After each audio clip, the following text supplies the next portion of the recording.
kalau lihat orang belerang itu mereka nggak pakai sandal, nggak pakai sepatu, kadang pakai sandal jepit. Itu karena kebiasaan. Sedangkan kita ini kan nggak terbiasa dengan medan yang seperti itu. Betul. Medan kita kan nge-mall gitu. Betul. Jalannya lantai. Tergantung dari jadwal tamu ya, karena tamu kadang harus meneruskan perjalanan ke tempat lain. Tetapi kalau banyak waktu, saya akan mengajak ke rumah pekerja tadi.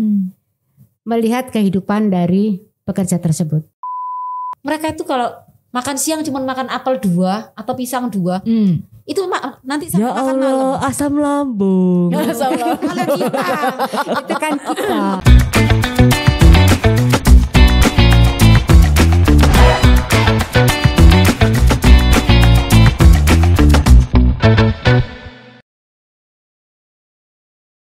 Halo, selamat datang kembali di podcast Harian Surya dan Tribun Jatim Network bersama saya Akira. Dan saya Cindy. Nah, ini masih sama seperti minggu-minggu berikutnya, nggak cuma Akira dan Cindy aja di sini karena di sini sudah hadir bersama kami berdua ada perwakilan dari Himpunan Pramuwisata Indonesia DPC Surabaya, ada Mbak Yoni Astuti dan juga Mbak Shirley Setiawan. Selamat datang kembali. Ini berarti minggu ketiga ya. Minggu ketiga. Akira dan juga Cindy ditemani oleh Mbak Yoni dan juga Mbak Shirley. Nah, betul. setelah minggu sebelumnya kita bahas Surabaya dan juga Bromo. Untuk di episode kali ini kita akan membahas tempat wisata yang sangat dikenal di Jawa Timur, yaitu adalah Kawah Ijen. Nah, ini kita mau cari-cari info lagi nih. Biar kepengen ke Kawah Ijen, soalnya aku belum pernah ke sana. Udah pernah? juga. Belum pernah Aku juga. kayaknya gak pernah ke sana. harus ke sana. Oke, setelah ini kita langsung ke Ijen yuk. Oke. Berangkat. Tolong dicatat, tolong ya. Ini baju-baju saya di packing. Oh ini ngomong sama siapa? Berasa punya asisten. Makanya. Oke, Mbak, ngomongin soal Kawah Ijen. Kawah Ijen ini kan menjadi salah satu ikon ya di Jawa Timur. Nah, kalau misal nih Mbak Yoni dan juga Mbak Shirley ketika mengantarkan tamu untuk ke Kawah Ijen, biasanya itu milih ada jalurnya gak sih Mbak? Kayak Bromo kan ada jalur via Nongko Jajar, via Tosari Nongko Jajar sama ya? Enggak, sama. Oh, beda. Beda. Nah, kalau di Kawah Ijen ini gimana? Apakah ada jalur-jalur khusus atau jalur rahasia atau gimana? Wih, rahasia Rek. Rahasia hanya Mbak Yoni dan Mbak Shirley yang tahu. Babat alas. Jadi ada beberapa jalur ya, tapi tergantung kembali dari travel agent yang menugasi kami. Oke. Ada yang menginap di Bondowoso, jadi nanti lewatnya Bondowoso. Kemudian ada yang di Banyuwangi. Banyuwangi bisa menginap di beberapa hotel di sana. Oke. Jadi ada 2 jalur. Oh, oke. Meeting point gitu kali ya yang di sana atau gimana? Ijennya sebenarnya kayak meeting point gitu. Oh, Di oke. perbatasan Ijen antara Bondowoso dengan Banyuwangi. Itu ada, jadi Ijen itu dipunyai oleh 2 kabupaten, Bondowoso dan Banyuwangi. Oh, oke. Tapi kenapa sih Mbak kalau ngomongin tentang Ijen itu kan aku rasa medannya kan juga nggak yang mudah-mudah banget gitu loh. Itu kenapa tamu atau turis itu prefer untuk memilih ke sana gitu? Challenging. Oh. Jadi untuk orang itu yang dibutuhkan deh sama mereka. Betul. Karena orang bule itu sukanya yang menantang. Kalau buat kita, ya aduh males raya jalan. Iya. Itu soro. Males soro. Dari parkiran yang kita bilangnya itu Paltuding, pos terakhir itu naik sampai ke atas tuh kurang lebih 3 kilometer. Tebih ya. Tebe 3 kilometer kalau lurus buat nopo-nopo. Enggak. Itu nanjak gitu. Masalahnya betul. Masalahnya nanjak. Jadi awal saya ke Ijen pun juga belajar ya. Jadi di 500 meter pertama kita nggak boleh ngoyo kalau jalan. Oke. Pelan-pelan aja, kayak orang jalan kaki santai banget. Karena apa? Di titik 600 terus ke atas itu kita akan kehilangan tenaga. Kalau di 500 meter pertama itu ngoyo. Betul sih tapi. Jadi normalnya jarak tempuh 3 km itu biasanya normalnya ditempuh 1,5 jam. Tapi kalau sudah ngoyo di depan itu bisa 2 jam lebih. 2 sampai 3 jam, ada yang sampai 3 jam. Karena banyak berhentinya ya? Banyak berhentinya. Nah, ngos-ngosan. Untuk trekking betul. Itu kalau kita mau berhenti usahakan tidak lebih dari 5 menit. Oh, kenapa Mbak? Males. Nguras tenaga, ngompa tenaganya lagi ya. Jalan lagi itu megah. Generatornya wis balik goceng nanti. Iya, betul itu. Jadi awalnya saya juga tidak belajar. Maunya cepat sampai karena kebetulan tamu kami ini bule. Jadi satu langkahnya mereka, dua langkahnya kita kami. Gitu kan. Ya, bener jadi sampai kadang tamu itu mengejek kita. Loh belum sampai. Tapi karena memang kakinya dia lebih panjang dari kita. Nah, tapi untungnya tamu itu paham kondisi kita ya. Paham kondisi kita, jadi enggak. Jadi mau nunggu mereka. Dan mereka respect banget sama kita ya. Kalau kita ini yang nunjukin jalan. Padahal yang jalan duluan mereka, kita di belakang. Tapi mereka respect banget. Dan di saat jalan itu mereka yang kasih tahu kita. Itulah gunanya kaki untuk berjalan. Jadi kita akan tahu kalau sering trekking, jari yang mana yang harus dikuatkan untuk menapak itu. Oh wow, ada begitu Mbak? Iya. Jadi itu kan benar-benar tanah yang ada masih batu-batu kecil. Kalau kita kesiangan sedikit batu itu jadi kering. Jadi itu licin. Kita bisa terpeleset. Nah, itu gunanya kita mesti apa ya? Yang bahasa Jawanya itu mencengkeram. Oke. Kakinya yang mana gitu. Memang banyak kalau lihat orang belerang itu mereka nggak pakai sandal, nggak pakai sepatu, kadang pakai sandal jepit. Itu karena kebiasaan. Sedangkan kita ini kan nggak terbiasa dengan medan yang seperti itu. Betul. Medan kita kan nge-mall gitu. Betul. Jalannya lantai. Jalannya lantai nggak berkerikil. Tekelnya bagus. Plus AC. Nah ini nggak ada AC-nya cuma di pagi hari. Kalau kesiangan sedikit jalannya jadi kering, licin, panas. Oh iya. Jadi kalau ke Ijen itu pada saat naik memang gos-gosan. 1 jam pertama 10 menit 15 menit pertama masih flat ya. Kemudian mulai nanjak. Itu sampai 1 jam itu gini kek gitu. Nanti setelah ketemu Pondok Belerang kemudian 30 menit kemudian itu sudah banyak yang datar. Oke. Pada saat naik it's okay, nggak masalah. Tetapi pada saat turun kalau kesiangan tanahnya sudah kering itu kerikil. Jadi kita sering terpeleset. Jadi harus mencari turun jalan. Ya bahaya juga ya. Betul. Naik susah. Iya, turun bahaya. turun lebih berbahaya. Tapi berarti sebegitu worth it-nya ya untuk ke sana tapi. Banget. Kita udah lihat view-nya, danaunya yang apa namanya? Ijo-ijo biru. Bagus banget. Apa hawanya? Memang tergantung arah angin juga. Belerang itu Mbak Yoni ya, kadang baunya sampai mata ini perih. Kita nggak bisa lihat kadang. Jadi kalau kita ke sana kita mesti bawa air putih itu wajib dan masker. Gunanya apa? Kalau kita sudah sesek nggak bisa bernafas, air itu disiramkan ke masker gini untuk membantu kita filter. Jadi oksigen. Ilmu ini saya dapatkan dari Salgado Sebastiano, seorang fotografer dari Prancis. Saya mengantar tahun 91 apa ya 10 hari saya di sana motret. Jadi saya tidur di Pondok Belerang setiap jam 4 pagi dia naik dan turun. Nah jam 6 saya naik kirim makan pagi dan berada di bawah di kawah itu dan saya menemani dia motret. Terkadang saya menjadi tripod karena saya kecil jadi kamera ditaruh di sini dan saya melihat dia enak banget bernafas. Ternyata dia bilang ini masker itu diberi air. Gunanya untuk nyaring asap-asap yang masuk.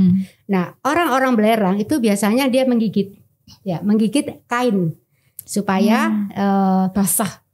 Basah itu. Begitu. Jadi sebetulnya memang tamu nggak boleh turun ya. Tapi karena waktu itu izin khusus fotografer, jadi boleh turun. Dan alhamdulillah saya banyak belajar karena 10 hari bersama dia di sana dengan izin khusus. Nah selanjutnya wisatawan sebetulnya nggak boleh turun karena itu licin banget dan akan mengganggu loose rock. Jadi kalau salah injak batunya dia gerombol gitu ya, langsung longsor. Akan mengganggu para pekerja yang membawa belerang naik. Itu kasihan kan mereka bekerja kita kok mengganggu. begitu. Benar. Tapi kalau misal nih Mbak, kita ngelihat foto-foto teman-teman yang udah pernah ke Ijen, biasanya tuh mereka kayak berdiri di pinggiran kawah. Di viewpointnya. Kurang tahu sih Mbak, itu gambarnya kayak ngejorok ke bawah tapi orang-orang tuh berdiri di pinggirannya gitu loh. Sebelah kanan atasnya. Itu yang mana tuh? Nih yang udah katam sama Ijen pasti ngerti nih. Jadi yang naik ya. Jadi mau tahun ke kawah itu mungkin. Oh, itu tapi untuk tempat yang ngambil belerang juga di situ atau Lebih ke bawah lagi. lebih ke bawah 500 meter lagi ke bawah. Wow. Berarti bahaya juga ya kalau orang-orang tuh berdiri Banget. di atas Makanya itu kalau kita Heeh. terlalu banyak di situ kita akan mengganggu yang bawa belerang. Kita salah minggir, kita yang jatuh. Kita terlalu mepet ke mereka, mereka bisa jatuh. Dan asap yang tadi dibilang Shirley itu cukup dan sangat berbahaya. Pekat banget. Kadang pekat banget. Pekat jadi tergantung arah angin. Kalau memang arah anginnya baik, dia ke sana, kami para tamu dan guide tidak apa-apa. Tapi kalau Ketika anginnya anginnya sedang mencintai kami, datang, mendekat dan ini deh. bisa bermenit-menit. Itu bahaya karena Itu yang bahaya. warnanya putih kita nggak kelihatan gitu ya. Cuma lihat orang di seberang itu bayangan, terus bau. Jadi itu yang bahaya. Nah, itu Karena bisa orang dilihat. bisa Jadi bikin bisa panik. Nah, diceritakan gasnya di tuh sana. seperti ini putihnya. Oh, oke. Oh ya, Nggak pekat banget kelihatan ya. tuh. Kayak Plus bener ya. bau. Plus bau. Jadi Ini kalau, masih bagus warnanya putih. kalau orang itu panik, Terkadang hitam. orang kan jalannya ngawur. Iya. Itu yang bahaya. Oh iya benar. Nah itu yang bisa Orang-orang dilihat warna clumsy kuning. kayaknya Warna bahaya kuning tuh itu kalau ada kesana. belerang. Banget. Warna kuning itu serpihan belerang. Tapi ini pun nggak bisa diprediksi kan kapan akan tiba-tiba muncul tahu. pekat enggaknya gitu. Nggak kan. bisa Maksudnya diprediksi. gimana? Muncul tiba-tiba Gasnya asap. itu. Heeh. Gasnya itu muncul terus. Berarti itu di sana tuh selalu ada ini. Selalu ada. Jadi gini, itu ada sistem sublimasi. Jadi ada kawah mengeluarkan asap. Kemudian ada pipa yang menutup. Dan pipa ini punya beberapa cabang pipa. Jadi uapnya seperti bikin Kue. botol dikasih air panas ada ditutupin. Itu kan itu, ada jadi air keluar di Nah, itu sela-sela uap gitu. ya, uap ya. Jadi supaya pecah nggak gerumbul jadi satu Bukan, gitu bukan, kali bukan. ya. Enggak gitu juga. Dari kawah ini tadi uap naik melewati pipa-pipa, kemudian air ini meleleh dan itu yang menjadi belerang.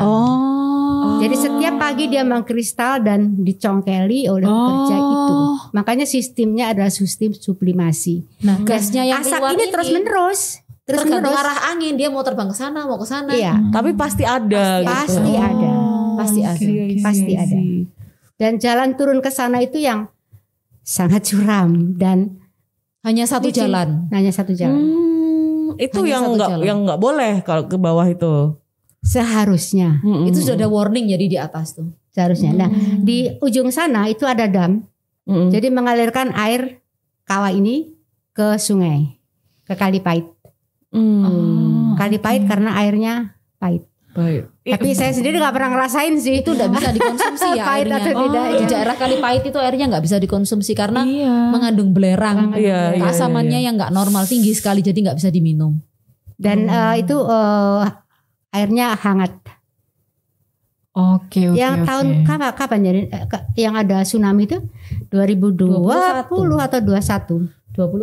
2021 jadi ada letupan, airnya meluap dan ada satu pekerja yang terbawa dan meninggal.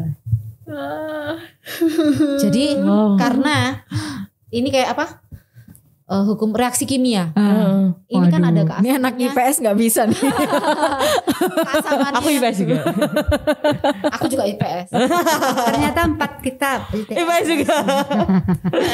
Karena tuntutan hidup jadi kita harus belajar IPS. Iya benar. Jadi ini kan keasamannya tinggi. Kalau ada hujan terus menerus yang nggak berhenti di dalam kawah ini nanti keluar seperti gelembung putih. akhirnya Gelembung menjadi putih ini kalau letupan. pecah, kalau besar bisa jadi tsunami. Kalau ini kecil tapi pecah itu racun. Dan ketinggiannya di atas 1 meter. Jadi 1 meter ke bawah aman, 1 meter ke atas itu racun.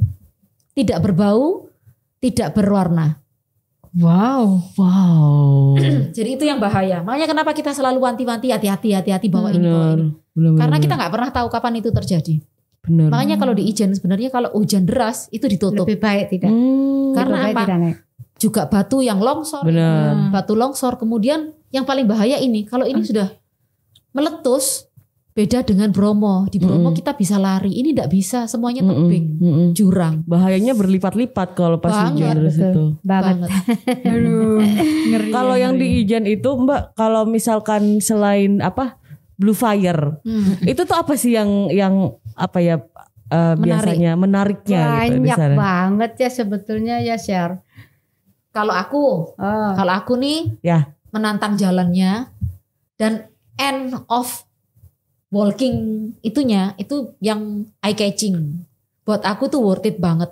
Lihat pemandangan yang Tuhan berikan segitu indahnya, bagus, dengan warna turquoise lake ya kalau kita bilang. Kemudian dengan dia punya keistimewaan Blue Fire yang cuma ada 2 di dunia, itu buat aku worth it banget. Tapi karena saya seorang guide, mungkin kalau seorang biasa cukup 1 kali 2 kali cukup ya. Tapi karena sekarang saya tuntutan hidup, jadi harus mau kalau rutenya memang ke sana dan tetap saya akan mengagumi keindahan alamnya. Dan itu pun yang saya tularkan ke tamu. Oke. Jadi mereka juga kadang kan tamu tuh tanya, masih jauh dah? Masih jauh? Enggak, 2 lagi. Kita bilangnya 2 tikungan. 2 tikungan sini, 2 tikungan sana. 2 enggo-enggoan. 2-nya terus ya kan. Nah, tapi pada saat mereka sampai di atas itu worth it banget. Itu yang bikin saya hidup itu selalu ada harapan. Ya, betul. Nantinya pasti indah pada waktunya kan gitu. Bener. Nah, itu jadi patokan saya biar tamu itu tidak menggerutu dan saya pun tidak mengeluh gitu. Betul. Itu menurut saya. Kalau Mbak Yoni ya nggak tahu ya, orang punya view beda-beda. Iya. Kalau ini apa? Kalau tamu-tamu saya untuk naik ke Kawah Ijen itu saya biasa menjelaskan detail tentang kawah, tentang pertambangan, kemudian tentang orang yang bekerja di sana, siapa mereka, bagaimana kehidupan mereka. Jadi mereka sangat respect dengan pekerja belerang tersebut dan ada interaksi pada saat naik bertemu mereka, ada interaksi dengan pekerja itu. Kemudian pada saat turun sesekali tergantung dari jadwal tamu ya, karena tamu kadang harus meneruskan perjalanan ke tempat lain. Tetapi kalau banyak waktu saya akan mengajak ke rumah pekerja tadi. Melihat kehidupan dari pekerja tersebut. Oke. Begitu. Wah, itu juga menarik juga sih. Maksudnya bahkan untuk kita sendiri yang bukan warga sana kan beda juga untuk kehidupannya kan di rumahnya seperti apa, di rumah kita seperti Di rumah apa. kita seperti apa, tapi mungkin lebih ini ya karena kita tiap hari ngerasain suasana rumah, jadi yang di sana mungkin kelihatan Kalau buat asing kan beda. Beda banget. Oke baik. Nah Mbak, mungkin ketika mengantarkan turis ke Kawah Ijen dengan ke Bromo itu mungkin ada satu hal yang sama, yaitu keramaian. Nah, ketika sebelum pandemi mungkin situasi di seluruh lokasi wisata itu pasti rame. Nah, tapi ketika pandemi gimana? Apa Mbak Shirley dan juga Mbak Yoni sempat mengantarkan tamu ke Kawah Ijen, ketika pandemi? Semua taman nasional tutup. Oke. Saya nggak ke sana. Tapi kondisi ketika sebelum pandemi gimana Mbak? Kalau di Ijen ini tidak bisa disamakan seperti Bromo yang orang Bromo ribuan. Nggak bisa. Ribuan. Karena ini kan orang jalannya sudah jauh. Otomatis jarak antara satu orang dengan yang di depan jauh. Terus nanti kita sampai di kawah ya, yang lain sudah turun. Terus orangnya itu akan berputar. Beda kalau di Bromo kan satu sunrise mabruk. karena semuanya mau lihat sunrise, betul. akhirnya ngumpul di satu tempat. Habis sunrise nanti turun ke Bromo, ke satu kawah. tempat lagi. Satu tempat lagi. Tapi kalau ini kan enggak. Ya cuman satu itu ya. Cuma satu, jadi orang akan apa ya? Secara sadar gantian gitu mungkin ya. Jadi juga space untuk lihat kawah itu juga enggak besar banget karena memang itu tebing ya Mbak Yoni ya. Jadi tidak berebut melihat karena kalau di Bromo kan ada tempatnya gitu biar kita nyandar gitu nggak apa-apa. Kalau ini mau nyandar, yang disandar itu cuma kayu kalau dulu itu Mbak Yuni. Tebingnya itu cuma kayu. Sebelah sini los. Jadi nggak bisa disandar juga. Nggak bisa. Otomatis Jadi kan cuma lihat sebentar. Betul. Kan Gitu. ini lebar banget ya di puncaknya. Jadi kita mencari tempat-tempat yang tidak mengganggu orang lain dan tidak terganggu oleh orang lain. Dan kita berdiri itu stabil. Karena Tidak sampai gelundung. karena bentuknya itu ya apa ya? kayak oval gini dan itu nggak rata gini Mbak Yon ya. Ada kayak yang protol gitu ya, ada yang rusak gitu kan. Jadi nggak mulus kayak di Bromo yang sudah di setting seperti itu bagus. Ini enggak. Jadi tidak ada kemungkinan orang bergerombol yang banyak banget. Lebih dari 50 tuh nggak ada kayaknya. Karena emang lokasinya tidak memungkinkan untuk bergerombol ya Mbak. Iya, betul. Oke. Berarti istilahnya meski sebelum pandemi pun agak lebih kondusif daripada yang di Bromo. Betul. Begitu. Kalau Bromo kan juga momentum kan, ketika sunrise kan pengennya Satu ke sana. Iya betul. Setelah sunrise turun Betul. Kalau ini kan nggak ada momentumnya ya, bisa gitu aja, gitu, jam-jamnya juga. Jam berapapun bisa. Pokoknya asal kalau jangan siang. kesiangan. Oh, Kalau iya. siang naiknya panas. Ini yang mau aku tanya ini, kalau situasi pandemi membaik itu apa ya, saat yang tepatnya atau jam yang tepat ya untuk berkunjung ke Kawah Ijen itu Jam berapa? Kita Tipsnya dari biasanya Mbak Yoni sama Mbak. berangkat dari hotel jam 4 atau setengah jam 5. 4 atau setengah 5. Jadi setelah tamu akan makan pagi dulu di hotel karena mereka memberikan early breakfast dan guide juga harus makan karena perlu tenaga. Itu kita bisa mau makan di situ atau di box. Oh, oke. Tuh, yang Boleh. penting harus makan. Pokoknya dibawain makan gitu. Kemudian antara jam 6 sudah sampai di setengah 6 atau jam 6 sampai di parkiran kan masih belum panas. Dan on the way bisa melihat sunrise. Bila cuacanya bagus. Sambil naik sambil enggak. sekalian. On the way dari hotel ke parkir. Oh, kan lewat hutan. Iya, Jadi iya, lewat iya, perkebunan kopi dan cengkeh, kemudian melewati hutan. Kalau beruntung nih, bisa Kalau ketemu beruntung lutung. mendapatkan itu. Oh, Lutung, monyet yang ekornya lutung. panjang. Saya dengarnya beruntung. Kalau beruntung, Kalau beruntung mendapatkan lutung. dapat lutung, bisa lihat lutung atau masih ada jaguar. wah, sumpah. Liar itu berarti ya? Iya. Di dalam itu kan taman nasional. Iya, iya. Oh, iya. Hanya iya, di ya. situ yang ada tempat apa sih? Merak, Ah, kemudian kerbau, masih hewan Ayam hutan. liar ayam hutan masih ada di situ semua. Wow. Kalau ya. rame leopardnya nggak keluar. Tapi kalau pas sepi banget dia akan keluar. Oh, ya untungnya ya. Nggak lucu juga loh. Pas di jalan. Mungkin kan hai kan enggak. Pernah sekali. Iya. Terus gimana, Mbak? Ya untungnya dia sih masih di pinggir jalan gitu, di hutannya, masih di area hutannya. Oh, Cuman kan kelihatan lari gitu. Gitu lumayan ya. Mungkin ini kita bisa lihat di foto nextnya tentang masih keindahan Kawah Ijen. Nah, ini dia. Cantik banget loh. Jadi ini belerang yang dibawa dari kawah. Naik. Ini kadang mereka bikin souvenir ya Mbak ya dari ini ya. Bikin iya. kayak tahu cetakannya puding, kura-kura, mau. Iya. Mereka juga bikin cetakan dari belerang itu. Jadi di bawah, jadi pada saat masih menetes, itu cetakannya ditaruh gitu, netes, udah dipinggirin gitu dan jadilah ada kura-kura, ada bunga. Dan belerang itu kalau fresh warnanya tidak seperti ini, tapi tahu jeruk orange, Iya. agak merah. ya itu kayak gitu warnanya. Oh. Dengan berjalannya waktu nanti dia akan berubah jadi kuning kemudian ada hijau-hijau sedikit ya. Itu berarti bisa sampai situ ya untuk nontonnya. Sampai sini ada pagernya, kita bisa lihat. Pagernya kecil ya, pendek ya ternyata ya. Oh, kecil memang Itu jadi pendek. berdiri di Ya. sini untuk melihat kawah. Itu pun cuma apa? Kayu. Cuman kayak pembatas saja gitu. Dan ditulis bahwa wisatawan tidak boleh turun ke kawah. Sudah ada tulisannya ya kalau sudah ada. memang nggak boleh gitu. Kalau turun silahkan tanggung sendiri. Resikonya. Mungkin next foto. Iya, next foto.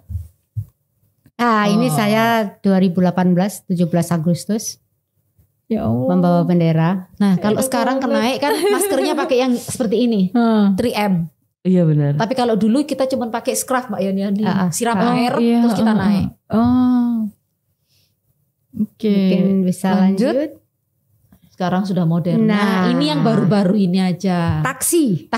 Ada taksi. Nah, jadi ini troli. Iya. Jadi ada orang Bali yang memberikan troli ini kepada penambang. Kemudian penambang merasakan enak banget naik membawa belerang pakai troli daripada dipikul seperti yang tadi. Tetapi dari kawah ke atas tetap saja dipikul. Nah, dengan troli ini mereka bisa membawa beban yang lebih banyak. Dan ada yang menggunakan troli ini sebagai taksi. Jadi bisa dilihat ibu itu duduk di tempat yang diberi bantalan. Oh ini ya, ada bantalan. Kayak Ada apa dudukannya. Jadi ini untuk wisatawan. Ada yang naik pakai troli, ada yang turun pakai troli atau PP pakai troli. Naik? Iya. Jadi kalau naik biasanya ditarik 2 atau 3 orang. 2 atau 3 orang ditarik. Zaman dulu sebelum ada ini ada wisatawan yang naik Di ke Ijen di apa tuh? Ditandu. Saya kok sedih banget ya. Kok seperti ada perbudakan gitu. Betul. Iya. Ya kan? Kelihatannya kan jadi kayak gitu. Jadi ini mungkin lebih sedikit bagus. tidak pakai menandu. Dan sekarang ada 2 macam pekerja di sana. Yang satu betul-betul penambang yang mencari belerang. Kemudian yang kedua adalah yang dulunya penambang sekarang menjadi taksi. Ini taksi driver ini. Dan ada juga yang dulunya penambang menjadi guide lokal di Ijen. Jadi ada 3 bagian jenis pekerjaannya. Berarti ini cukup banyak ya peminatnya Mbak untuk yang naik taksi ini? Banyak banget. Banyak lokalnya tapi sebenarnya. Jadi untuk wisatawan Nusantara. Kalau bule, bule nggak mau. Mereka datang ke Ijen untuk olahraga. Karena mereka mikirnya gini loh, mereka udah capek cari uang itu. Kalau dia harus dorong atau nganterin mereka badannya lebih berat daripada orang Indonesia kan. Nah, mereka nggak mau gitu loh. Kasian. Iya. Mereka merasa kasihan. Dan ini kebetulan tamu saya dan tidak naik troli, mereka hanya meceng. Pose foto aja. Pose aja. Kecuali tamu boleh sakit ya atau tua atau sakit atau apa, baru kita naikkan ini. Oke. Next foto mungkin. Nah, ini di mana nih? Apa masih di Ijen juga? Di bawah. Di bawah. Jadi sebelum naik Ijen kan ada perkebunan kopi dan cengkeh. Setelah turun dari Ijen itu kami akan stop untuk melihat kopi-kopi ini. Dan menunjukkan kepada wisatawan ini loh cara proses kopi. Di sana ada 2 jenis kopi, yang satu Robusta dan satu Arabica. Yang kebetulan di sisi yang Banyuwangi itu Robusta. Di sana ada pabriknya juga di daerah mana Sempol ya. Sempol. Itu yang daerah yang satunya. Ada lagi yang di daerah Banyuwangi itu juga ada. Jadi prosesnya. Mungkin next lagi. Nah ini orang di sana, orang Osing asli. itu eyang-eyangnya masih nginang. Nah kami datang ke rumah masyarakat dan mencoba menunjukkan kepada wisatawan ini loh nginang. Nah ini ada teman saya guide yang ada di Banyuwangi, dia memakan sirih pinang tersebut dan menunjukkan kepada wisatawan. Itu mau nyoba nggak kalau yang dari tamu-tamunya? Ada juga yang mau nyoba. Oh dia mau nyoba. Habis makan nginang merah semua. Iya soalnya kan merah semua. Ada yang mau mencobanya. Rasanya apa ya inang itu Mbak? Pahit-pahit sepet. Pahit-pahit sepet dan kalau yang di daerah timur sana saya nggak ngerti bedanya apa. Kalau saya makan kinang di sini saya nggak mabok. Tapi kalau di daerah timur saya di Sumba, di Flores itu ada sedikit rasa sedikit fly. Atau kemungkinan karena sirihnya kalau di sini pakai daun, kalau di sana pakai bunga sirih. Atau mungkin itu atau karena kombinasi itu dan pinang saya nggak ngerti. Kalau yang di sini tuh apa pahit cepet ya. Nah, itu tadi tiap daerah Indonesia ini unik. Betul. Inang aja beda-beda udah. Beda-beda rasanya. Hitungannya sama-sama nginangnya. Iya. Padahal efeknya sama merah. Betul. Ada next foto? Gak bingung pemerah pipi, pemerah gigi. Ada next foto. Nah ini perkopian lagi. Ngayak. Oh ya. Ngayak. Jadi ada sebuah keluarga di dekat Ijen Resort di desa apa namanya? Licin itu mereka mempunyai homestay untuk wisatawan, kemudian juga menjual kopi dari kopi biji. Nah ini menjadi atraksi pula untuk wisatawan. Jadi wisatawan bisa melihat bagaimana cara memproses kopi dari biji menjadi bubuk secara manual ya, secara tradisional. Kalau pabrik kan gampang, tinggal ini dicuci, dikeringkan, buang kulitnya, masukkan ke grinder itu nanti digiling sampai halus, mau halusnya yang seberapa halusnya, setelah itu dikemas. Nah kalau proses seperti ini kan beda. Dan biasanya kita suka mencoba ya Sher. Mencoba ini ngayak. Ternyata nggak mudah. Kalau di sini kan ngayaknya beras ya dulu ya. Kayak beras. Sekarang wis jarang orang ngayak beras. Iya kayaknya udah. Iya ya benar juga. Nggak pernah. Karena beras datang sudah nggak ada lagi kutu. Bukan kutu, yang pakai kulitnya itu. Oh ngayak itu buat kulitnya. Kulitnya. Membuang kulit. Beras itu kalau di Ijen ini juga berasnya bagus. Jadi kalau beras desa itu cuma digiling satu kali, makanya selalu ada gabahnya. Oh iya, gabah. Jadi harus ditampi. Nah, kalau beras yang kita sudah makan itu kan sudah digiling berapa 2-3 kali. Jadi putih mulus, gabahnya udah nggak ada lagi yang ditampi. Iya sih. Betul nah juga. sekarang itu kan yang di bawah gabahnya itu yang dipakai bekatul. Harganya malah mahal. Yang untuk kue. Apa itu bekatul? Bekatul. Jadi kulit ari kalau gabah itu dikupas itu ada bekatul. Kulit arinya beras, baru berasnya. Nah kalau kita makan beras yang putih banget, mulus banget itu bekatulnya hilang. Bekatul itulah vitaminnya. Bekatul itu vitaminnya. Iya. Jadi kalau kamu makan, orang sekarang kan suka yang beras merah atau makan bekatul. Sebenarnya itu yang kamu buang kalau beli beras. Dan kamu beli lagi dengan harga yang mahal. Sedangkan kalau kita beli beras desa itu memang kaku kalau dimasak karena masih ada bekatulnya. Ya bikin keras itu ya Mbak. Ya, makanya nasi kalau pakai ada bekatulnya masaknya airnya agak banyak biar dia keras pero. Bukan pero. Kaku. Keras yang kaku. Kaku. Atos loh. Pero dan kaku bedanya apa? Pero itu miji-miji ya. Ya jadi ini pelajaran tentang beras ya teman-teman. Tetap gak ngerti tentang pero tadi miji-miji. Pero itu kan satuan gitu lah. Kalau yang bekatul itu kaku, keras. Ya apa ya? Gitu. Padahal mungkin dari orang berasnya juga diilangin kan supaya cantik gitu kan ya, supaya nggak ada lagi. Tapi malah ternyata hilang semua. Iya makin putih beras kan makin hilang vitaminnya. Tapi memang nasinya lebih cantik. Lebih cantik. Itu kan katanya orang apa? Pulen. Mungkin next foto. Nah ini Sangrai ya. Sangrai. Nah kopi ini Punjangrai kopi seperti ini kalau pakai gas aromanya akan berbeda. Oh iya. Roastingnya itu akan berbeda. Pakai kayu, pakai arang atau pakai kompor gas akan berbeda. Tangannya tangan bule loh. Itu dia nyoba untuk roasting ya. Jadi sebuah pengalaman yang istimewa saat dia ngayak seperti tadi, kemudian roasting ini. Karena nggak mudah juga ya, ternyata roasting ini harus terus merata gitu kan ya Mbak. Harus merata. Berhenti harus juga. Merata. Karena kalau terlalu hitam jadinya kopinya pahit. Nggak enak. Dan ini kopinya tanpa campuran ya. Kalau di sini kan kopi campur jagung. Dicampur kacang hijau kadang. Aku taunya jagung itu. Jagung iya. Ada beberapa. Ada jagung, ada beras. Nah, kalau ada di beras sini, juga ya. Asli pure kopinya. Oke, next foto mungkin. Nah, ini apa ini? Tari gandrung.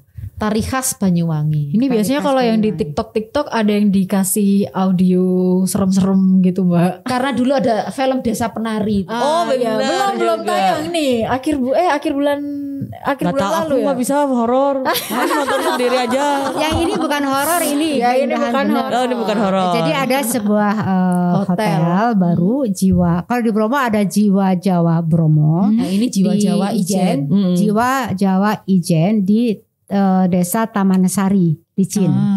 Nah juga membuat sebuah taman namanya Taman Gandrung. Taman Sewu Gandrung. Taman Sewu Gandrung. Jadi rencananya ada 1.000 patung yang tersebar. Jadi ada yang di sawah, ada yang di halaman. Entah sekarang sudah berapa patung yang Padahal itu harusnya Prambanan ya Mbak Yani ya. Sewu Candi. Ini versi Banyuwanginya. Versi Banyuwangi.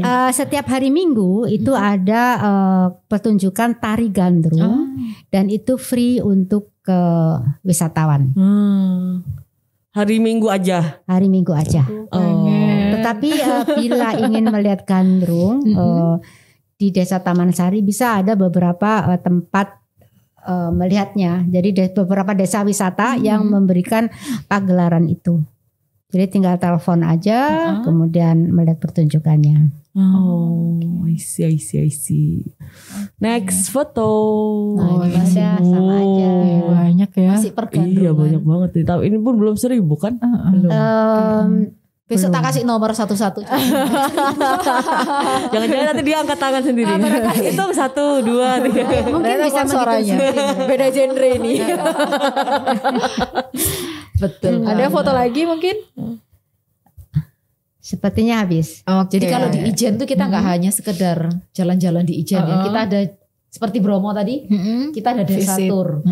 Desa tour tuh kita bisa lihat prosesnya penanaman padi. Jadi gimana sih tamu bule kan nggak tahu padi itu seperti apa, yang dia tahu berasnya makan. Doang. Nah kita tunjukkan bahwa padi itu juga ada hamanya, warnanya pink, anak-anaknya kayak bekicot itu, itu nempel-nempel di daun padi. Padi itu, kemudian jalan lagi untuk pembuatan. Pernah dengar aren nggak? Kalau sekarang kan lagi tren itu kan kopi gula aren. Kopi gula aren. Nah itu beda dengan gula merah atau orang bilang gula kelapa. Kalau gula aren itu dari pohon aren. Kalau yang mungkin yang paling gampang itu pohonnya kolang-kaling. Kolang-kaling itu kan sekeluarga dengan kelapa, palem-paleman. Jadi buahnya kecil-kecil. Itu susah loh kalau buka. Jadi di satu pohon tuh biasanya ada beberapa bunga. Bilang aja 5 bunga. Namanya manggar. Manggar ini kalau mekar berarti sudah tidak bisa dijadikan aren. Sudah tidak bisa diambil airnya. Jadi waktu manggar ini belum buka harus dipotong sedikit 10 cm terus dikasihin wadah gitu ya. Ya, untuk ambil airnya. Namanya nira airnya. Iya. Ini kalau prosesnya sama dengan gula Jawa. Dimasak terus, digoreng terus. Nanti sampai warnanya coklat sampai kental. Itu namanya gula aren. Hanya beda pohonnya aja. Beda pohon, caranya sama, beda caranya pohon. Sama. Rasanya juga beda. Rasanya beda. Rasanya enak yang aren ya. Enak yang aren. Iya. Karena kami berdua kalau ke Ijen itu di desa tadi itu ada kita mesti beli yang gula membuat, ada yang membuat dan mengajak wisatawan juga untuk melihatnya. Dan kadang-kadang kalau saya ke sana, dia belum ke sana, titip dong. Kalau dia ke sana, di sini nggak ada. Titip dong. Iya benar. Karena di sini nggak ada. Rasanya beda banget. Beda. Jadi kalau kita lagi tur, saya tuh nggak minum vitamin, cuman kita bikin temulawak. Pakai gula aren, bukan gula Jawa, bukan gula merah, bukan gula kelapa. Karena apa? Kalau gula kelapa dia ada endapannya. Iya. Gula aren nggak ada endapannya. Jadi saya bikinnya itu. Warnanya juga agak coklat muda ya.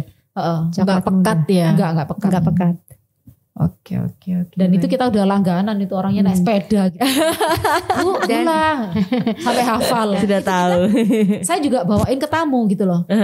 Biar mereka kalau di sana kan di luar negeri mahal ya gula aren. Atau bilang aja gula merah gitu tuh mahal. Jadi saya bawain. Satu itu beratnya sekitar 200 sampai 250 gram. Oke. Sekarang ya tambah mahal, tambah sulit. Iya, karena sudah banyak kan itu pabrik-pabrik kopi yang sudah pesan gula arennya apa itu kan. Oh iya juga. Iya benar. Sekarang agak susah. Jadi kalau tadi di Bromo kemarin ya, minggu yang lalu di Bromo, penunjang untuk tempat wisata yang diserbu turis, diserbu wisatawan itu sudah banyak desa wisata. Di Ijen pun seperti itu, sudah banyak tumbuh desa wisata dan memunculkan kekhasan desa masing-masing. Salah satu contoh adalah Desa Kemiren. Kemiren ini dengan suku Osing. Suku Osing adalah suku asli dari Banyuwangi. Dan di sana ada tari gandrung. Kemudian ada pecel pitik. Oh, nggak tahu Pecel ayam, rujak soto. Rujak soto pernah. Rujak soto. Pecel pitik ini masakan khas. Jadi ayamnya dipanggang, masih utuh gitu, dipanggang, masih gini. Kemudian bumbunya itu ada kelapa, kemudian garam, cabai, kencur dan macam-macam. Ya. Nah, yang khas dari pecel pitik ini biasanya untuk sajian bacaan itu bahasa Indonesianya apa ya? Bacaan. Syukuran. Nah, di Kemiren itu ada sebuah tempat namanya Buyut Cili. Petilasan Buyut Cili. Jadi seperti makam, ada 2 makam. Dianggap sebagai leluhur dari orang Kemiren, Osing yang di Kemiren. Jadi di sana misalnya ada mau nikahan, mau sunatan atau hajatan apapun, mereka datang ke Buyut Cili dan mereka membuat bancaan, makan pecel pitik tadi. Oke. Itu. Nah, ini juga bagus untuk disajikan kepada para wisatawan untuk melihat upacara ini. Dan di sana juga ada yang patung itu, lihat yang patung di tengah jalan, barong. Di Bali ada barong. Di Banyuwangi pun juga ada barong. Tetapi depan Kemiren itu. Tetapi ceritanya beda. Ada 2 cerita yang sangat berbeda. Nah, sebelum melakukan tarian barong, pertunjukan barong pun datang ke Buyut Cili untuk minta restu. Begitu. Masih banyak hal. Jadi kejawennya itu nggak ditinggal. Masih ada pengaruh ini. Menghargai leluhur itu tetap dibawa. Karena mereka percaya banget dengan leluhur dan banyak sih upacara-upacara adat yang di sana. Ntar kalau kita ngomongin itu nggak cukup sejam. Itulah Indonesia. Benar. Nggak cukup sejam. Oke, baik. Mbak, ngomongin soal wisatawan.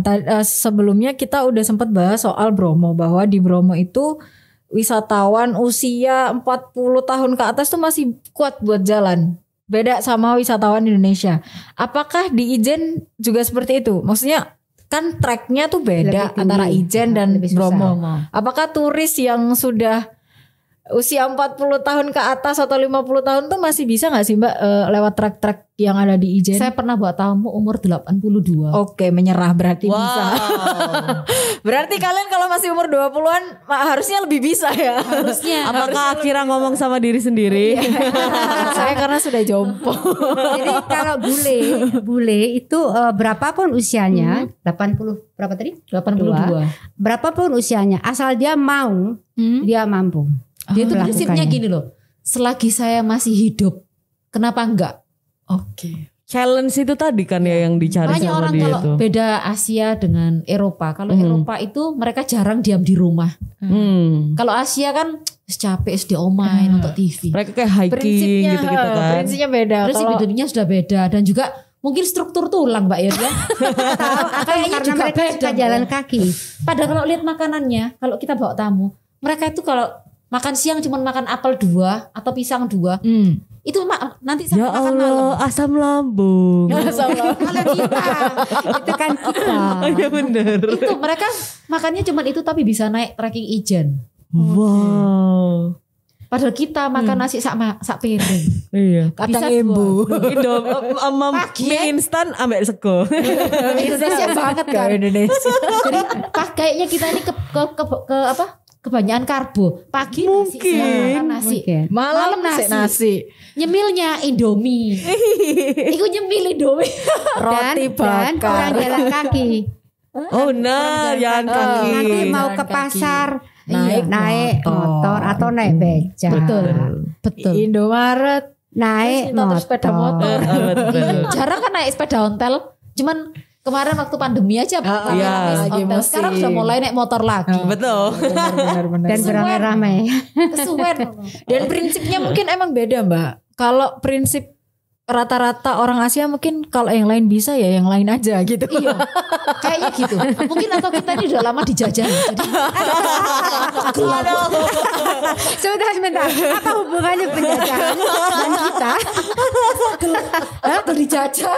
Jadi saya nalo godot. Aku tak duduk aja dari kan sudah lama dijajah. Jadi dijajah kan mbah-mbah kita. Loh lah ya itu kita yang neruskan capek.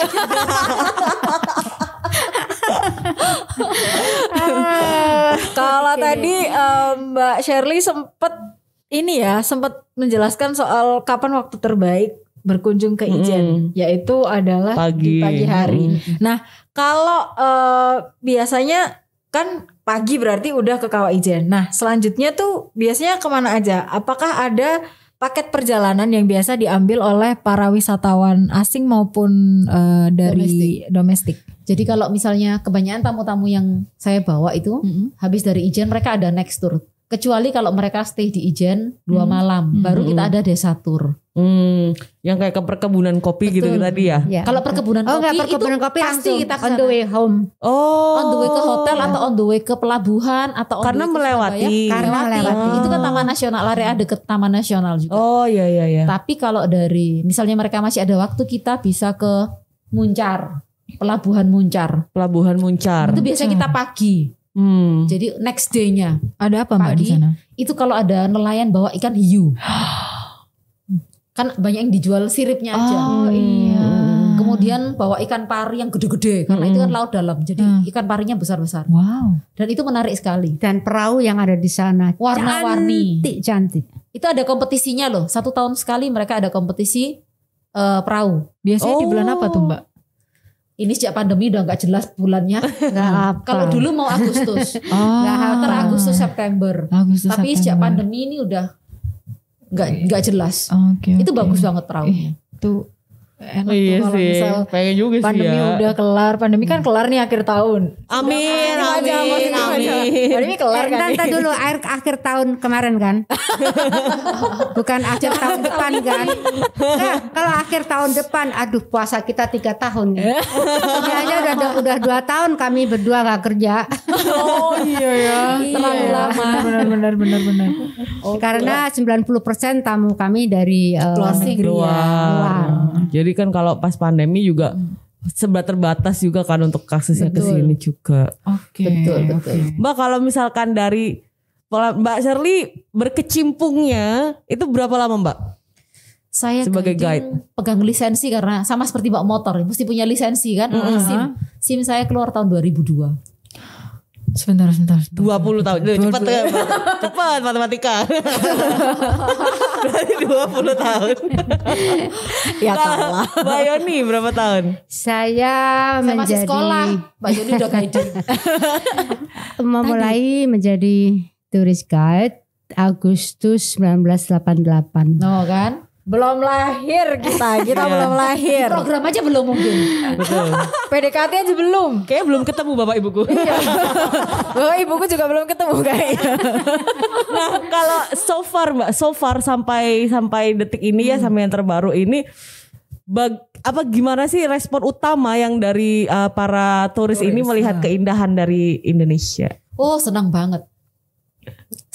Ada beberapa dari mereka tuh yang udah menjelajah Indonesia lebih daripada saya. Lebih mengenal Indonesia daripada saya. Karena mereka setiap tahun. Soalnya mereka liburnya panjang Mbak. Betul. Itu. Mereka bisa libur panjang, kita nggak Dia bisa libur summer holiday itu 3 bulan. Iya ya benar. Iya. Nah, kalau kita biar summer mau dingin, mau guntur, mau apa sekolah. Susah kan? Kalau masih bisa ya kerja aja dulu.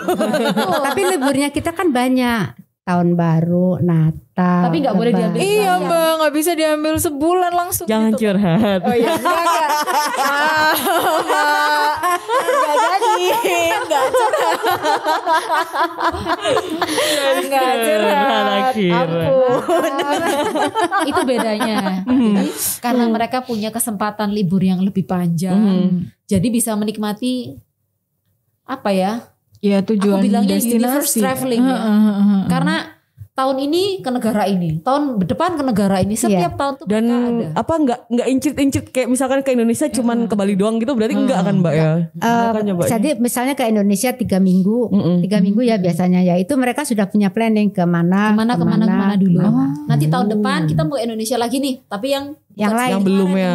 yang lain tidak di I see. tempat yang sama. Jadi kalau Ya make sense sih Mbak kalau dibilang mereka kayaknya lebih lebih banyak kenal pengalamannya ya untuk traveling di Indonesia. makanya kalau kita mau explore lebih ya, banyak pulau-pulau Indonesia yang kecil-kecil di luar, itu yang punya banyaknya orang asing. Entah sistemnya sewa atau apa, tapi yang mereka yang mengelola itu orang asing semua.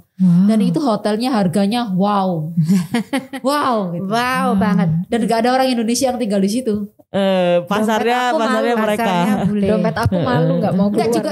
Maksudnya kan kalau orang Indonesia itu kan yang maunya dari hotel mau jalan ke sana deket, ini ke sini. Iya juga sih. Nah, hotel-hotel yang harganya wow, ini yang benar-benar terpencil, Yang terpencil. jauh dari mana-mana. Bahkan mungkin ada satu Kayak private island private gitu. island. Jadi ke situ harus naik helikopter. Oh, Ada. Wow. Wow banget itu. lo pernah dengar nggak Lady Diana ada pernah ke Indonesia itu nginep di hotel? Enggak tahu. Oh. Ada. Itu pakai pesawat pribadi. Berarti dari dulu ya Mbak? Ada. Wow. Jadi sebenarnya jadi orang Indonesia itu kita harus bangga. Benar sekali. Mari kita berwisata di Indonesia saja. Ya, ayo kita wisata. Pulang Ayo. dari sini. Nanti boleh ambil cuti dulu.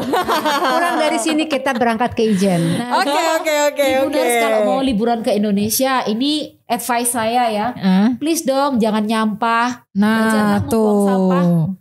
di tempat yang sudah disediakan, atau kalau tidak Bawa aja tas dulu. plastik atau dibawa dulu. Jadi jangan Betul. gampang buang sampah di pinggir jalan atau di objek-objek wisata. Karena keindahan alam itu bukan dari sampah kalian. Betul, setuju banget. Gitu. Seperti ibu guru. Pop.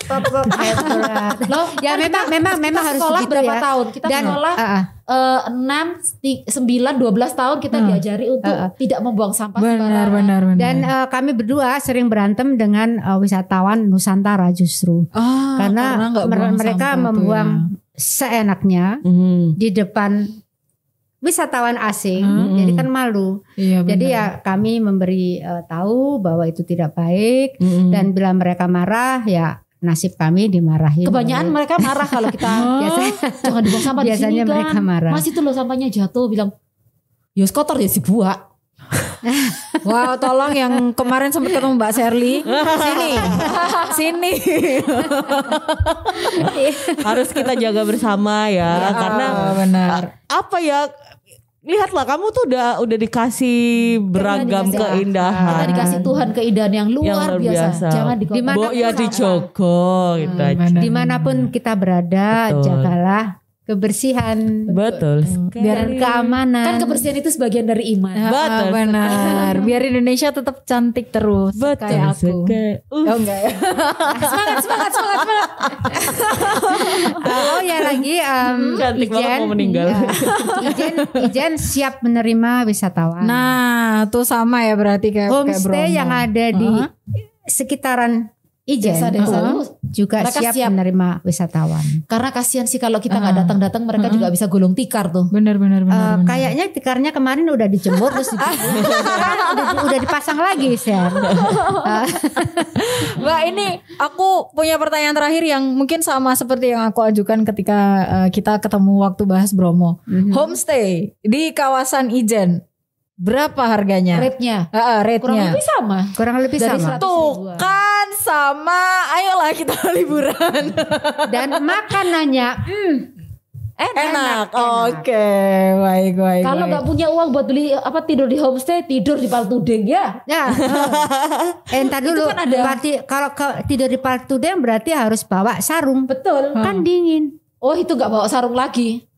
harus sleeping bag. Sleeping bag.